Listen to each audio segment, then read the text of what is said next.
Hi friends, welcome to my channel. ഞാൻ ഇന്ന് നിൽക്കുന്നത് പുതുച്ചേരി എന്നറിയപ്പെടുന്ന പോണ്ടിച്ചേരിയിലാണ്. ഇതൊരു കേന്ദ്രഭരണ പ്രദേശമാണ്. ഞങ്ങൾ ആദ്യം എത്തിയത് ഫ്രഞ്ച് കോളനിയിലാണ്. ഫ്രഞ്ച് ആർക്കിടെക്ട് കൊണ്ട് സുന്ദരമാണ്. ഗ്രേ, വൈറ്റ്, യെല്ലോ നിറങ്ങളിലുള്ള കെട്ടിടങ്ങൾ. ഇവിടെ എപ്പോഴും ഫോട്ടോ എടുക്കുന്നവരുടെ തിരക്കാണ്. ഇവിടെയും ധാരാളം മരങ്ങൾ വെച്ച് പിടിപ്പിച്ച് സുന്ദരമാക്കിയിട്ടുണ്ട്. അടുത്തായി ഞങ്ങൾ എത്തിയത് റോക്ക് ബീച്ചിലാണ്. കിലോമീറ്ററോളം കല്ലടുക്കിയതുപോലെ ഉള്ള കരയാണ്. വളരെ ഭംഗിയും വൃത്തിയുമുള്ള ബീച്ചാണ്. ആൾക്കാർ കൂടുതലായും വാക്കിങ്ങിനാണ് ഇവിടെ എത്തുന്നത്. ഞാൻ ആദ്യമായാണ് റോക്ക് ബീച്ച് കാണുന്നത്. അതിനടുത്തായി തന്നെ ഓറോബിന്ദ് ആശ്രമം കാണാം. അതിനകത്ത് ഫോട്ടോ അലൗഡ് അല്ല. ഇന്ത്യയിലെ തന്നെ പ്രസിദ്ധമായ ആശ്രമങ്ങളിൽ ഒന്നാണ്.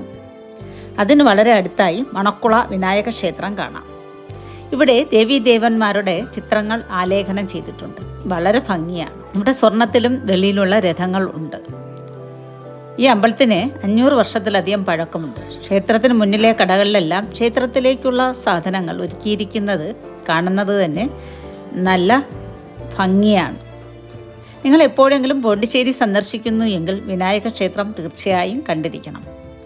അവിടെ നിന്നും നേരെ പോയത് പോണ്ടിച്ചേരി പാർക്കിലാണ്.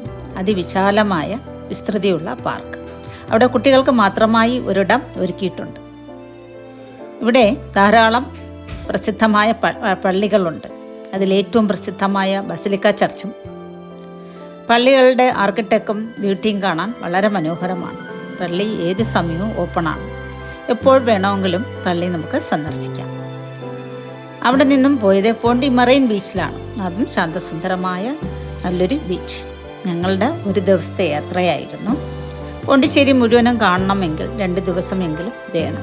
മറ്റു ടൂറിസ്റ്റ് സ്പോട്ടുകൾ ബൊട്ടാണിക്കൽ ഗാർഡൻ, പാരഡൈസ് ബീച്ച് എന്നിവയാണ്. ഒരിക്കലെങ്കിലും നിങ്ങൾ പോണ്ടിച്ചേരി കാണുക. പോണ്ടിച്ചേരി നല്ലൊരു ടൂറിസ്റ്റ് പ്ലേസ് തന്നെയാണ്.